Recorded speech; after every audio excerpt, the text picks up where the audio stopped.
Let's take a look at the global markets and economic health check for 2024. First, let's look at how top global markets performed this year. Broadly, crude oil ended 2024 with 5% losses, following more than 10% crash in 2023. Bitcoin has surged over 110% with the so-called Trump trade boosting the OG token since his re-election. The OG token reached a new all-time high above $108,000, but struggled for momentum in the final few days of the year.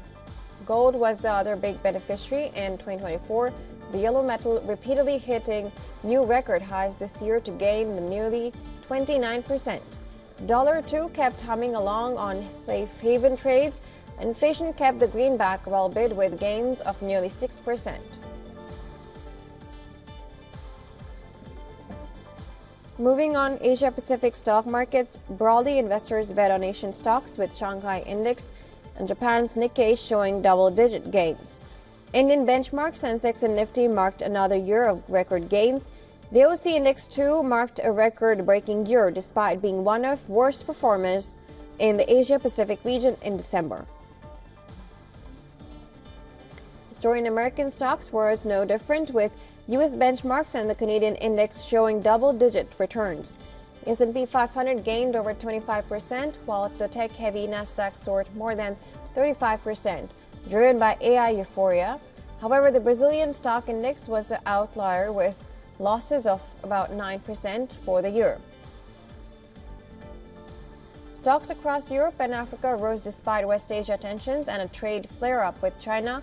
The French CAC was, though, the only exception, down about 0.5% on the political turmoil.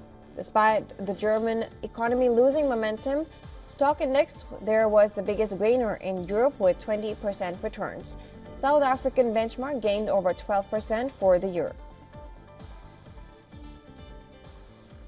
Turning our attention to the overall economic outlook in the Asia-Pacific region, the International Monetary Fund gave a big thumbs up to India once again. This comes even as the growth momentum has started to ease, with the demand outlook looking shaky. The outlook for the rest in Asia remained negative.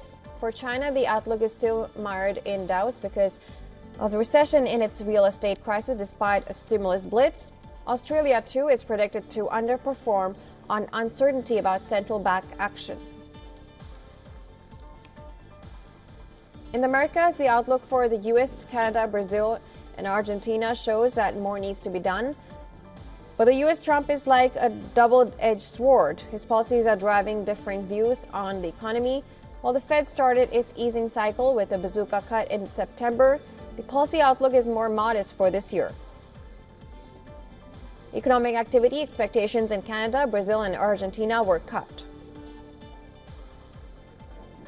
On the other side of the Atlantic, the weak outlook seems to be widespread. UK and other European economies will likely just about avoid a recession. The outlook for African economies also remain negative despite an opportunity for the region to shine on the G20's global stage.